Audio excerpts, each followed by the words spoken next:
Hello everyone! Welcome back to my channel mga kasulid. So nagbabalik ang inyong lingkod for another reaction video. No? So bago ko umpisahan ang ating reaction video, please like and share. And subscribe sa ating YouTube channel. Support and subscribe Kuya Bal Santos Matubang,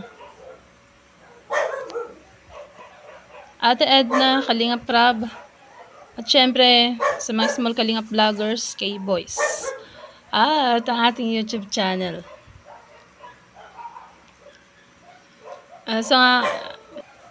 So ngayon nga guys ay re-reactionan natin yung live ni Kuya Bal, no? Na kung saan ay tinapik niya po ang tungkol sa sinasabing landing pad na ipapagawa ni Yang Mi. So ayan, i-play na natin to mga kasulid, no? Wala nang paligoy-ligoy pa. Pag natuloy po yung ni Yang Mi, yung plano niya po na magkaroon po ng landing pad sa Iloilo, maging director siya dyan. So sabi ni Kuya Bal, pag matuloy daw yung matuloy. Pag matuloy. Ibig sabihin, ibig sabihin di pa sure kapag matuloy daw ang landing pad sa Iloilo, ay magiging director po daw si Yang Mi.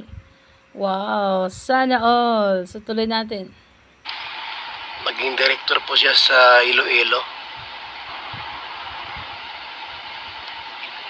Siya po ang tagapanguna. At magkaroon po ng malaking changes ang mga landing pad. Naku, yun lang. Magkaroon daw na ibang changes. So yung mga ambassador ay ano nang magiging katungkulan nila Kuya Bal kung sakaling matuloy yan, 'di ba? At alam ko ay maraming parang hindi diyan sang-ayon, no? Ayan, tuloy natin. Mga kaibigan, ang iniintay po natin na mayroong mag-offer. Hindi lang po sana sa Iloilo na mag-offer po ng libre lahat. Libre bahay, libre tubig, libre kuryente. Sana po mayroong ganun, hindi lang po sa Iloilo. Wow. So, Kuya Bal, siguro marami siyang pera, kaya ganun. Kung sa amin lang naman kasi ay mahirap lang ba. Walang work, no? Saan ka isang tuka, ay hindi kaya yan. Pero syempre, siguro dahil meron siyang ganito, no? Kaya kayang-kaya niya mag-offer ng ganun na bagay, no? Na libre lahat. Libre ang renta, bahay, kuryente, o wifi. O, 'di ba? Kasi pagka may mag-offer po ng ganon, na libre, ipagamit yung bahay ng libre, ipagamit yung kuryente ng libre, tubig, mas mainam po yun. Mas maganda po yung gayon. Mainam yun kasi makakatipid ka, Kuya Bal. Ayan, di ba? So, tuloy natin.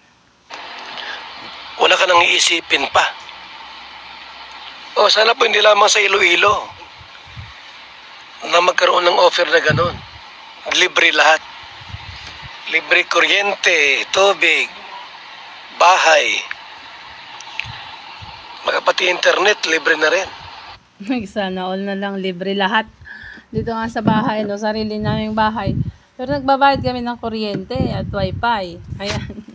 Hindi rin po libre lahat. Pambira.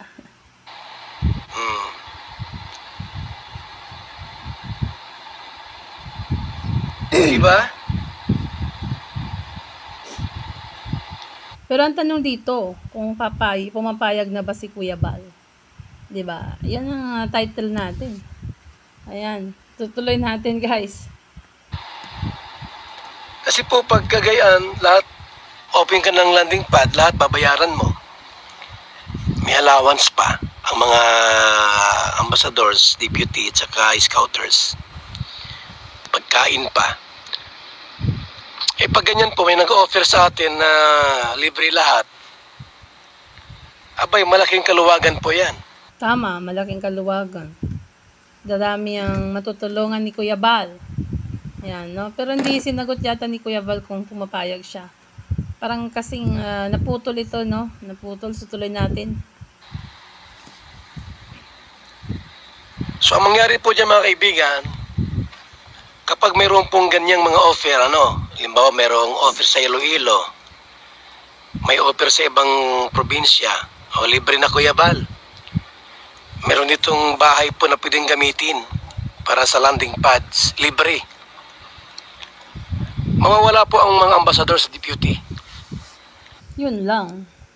Mawala daw deputy at ambassador. So, ano magiging katungkulan nila pag nangyari yan, Kuya? Ayan ang magandang tanong, no? Mawawala na po ang mga ambassador sa deputy po. Magkaroon ng changes. Wala na. Ang mangyari po ay mga director na po yan. Oh. Director. Halimbawa, si Yang Mi nag-offer ng ganito. So, magiging director sila, guys. Ang ambassador, magiging director ng mga landing pad na kung saan sila naging ambassadors. Diba? Yan ang sabi ni Kuya. No. Kalingap director. Ang mangyari po sa mga ambassadors po at saka mga deputy po, maging scouters na sila. At yun ay may mga allowance. Oh. Mobile scouters na po sila. Halimbawa, si Andrino. Iikot sila sa mga landing pads. Scouters. May mga allowance po yon. Wala nang ambassadors at deputy po. Ang mangyari po niyan, director na lang. Yun lang. Director na lang daw. Wala na ambassadors at deputy. So sa monthly na yung nababayaran, libre daw. Pati bahay, renta, wifi, tubig, kuryente siguro. So syempre kung ang income mo ay siguro malaki-laki, kayang-kaya mong tustusan yan. Oo, baka siguro yayamanin na. Marami ng ganon. Kaya yakang-yakan niya, guys. No? So tuloy natin. Yakang-yakan ni Yang Mi ang isang landing pad dahil marami na siyang ganon. At sabi nga ay may sponsor daw. So, yan. Naririnig ko lang naman sa ibang nagre-reaction nito. No? Kung sino yung nag-offer po, sino nag-offer ng libre. Libre bahay, libre kuryente, libre tubig, yun ang maging direktor sa landing pad. Kasi siya po ang may-ari. Ngayon po, ano lang yan, may limit. Yun 1 taon, 2 taon lang po yan. Kasi 1 year, 2 years, ikot ng buong lugar eh. Wala ka nang mahanap dyan na pwedeng matabangan, matulungan. 1 year, 2 years. Pagka mayroong pong mga scouters na iikot, opo, 2 years lang, wala ka nang mahanap dyan. Oo, 2 years lang. Na, ilibot man na lahat, 1 taon nga lang, malilibot mo na yung buong lugar. No? So, another lipat-lipat na naman, ganun. Ay, paano pag wala ng libre doon sa lilipatan mo? No, wala ng libreng landing pad after 2 years, after 1 year. No? The another, gastos ulit, ganun. Eh, yayamanin siguro. Pero ito guys, ang inaalam natin kung papapayag. Hindi pa kasi nag-yes or si Kuya Bal, wala pa. No, pinapaliwanag lang niya dito ang mangyayari pag natuloy. Pag natuloy ang sinasabing landing pad sa Iloilo. So, siyempre po, hanggang doon na lang yun. Ngayon, kung halimbawa mag-offer siya uli sa ibang probinsya naman, libre bahay, libre tubig, libre kuryente, pwede rin po yun. Wow. So, mangyari po sa mga ambassadors po ay magiging mobile scouters na po sila. Parang mas, mas humirap ang trabaho. Ayan. So, tuloy natin guys. Kasi mawawala ang ambassador sa deputy. Pagka marami pong mag-offer po na libre lahat. meron sa Bisaya, Mindanao, kahit sa Manila, kung meron diyang mga mag-offer po na, Kuya Bal, libre po, gawing landing pads. So, ang purpose dyan po ay mag-scout. May scouters, umikot sa mga barangay para mag-scout, maghanap ng mga taong tutulungan. Ibig sabihin po yung mga gastos sa landing pads, rental, ay pwedeng gamitin po sa mga pabigas at pangayuda. Di ba? Oo, tama. Kung gano'n ang mangyayari, no, Kuya Bal. 'Di ba? Ay, hindi pa natin alam dahil wala pa nga, no? Dahil ano pa daw, re-renovate pa lang daw ang parang yung tinutukoy. Ano? Pa? Malaking kaluwan po yan pag natuloy yung plano po ni Yang Mi. So parang maging modelo siya. Yung kanyang bubuksan po na landing pad. So, sinabi ni Kuya Bal kung matuloy daw ang bubuksang landing pad ni Yang Mi. Ayan. Sa Iloilo, maging model sa mga landing pads pag bubuksan. So, ang mangyari niyan, mawala na po ang mga ambassadors. Yun lang. Scouters na po sila. Halimbawa, sa Donsol Sorsogon. So, sila, Tatay Papsi po ay maging scouters na sila. Iikot sa mga landing pads. Mobile scouters. Kung ilang taon sila dyan, ilang buwan, halimbawa 2 months, 3 months. Pwede magsama yun. Pwede magsama sila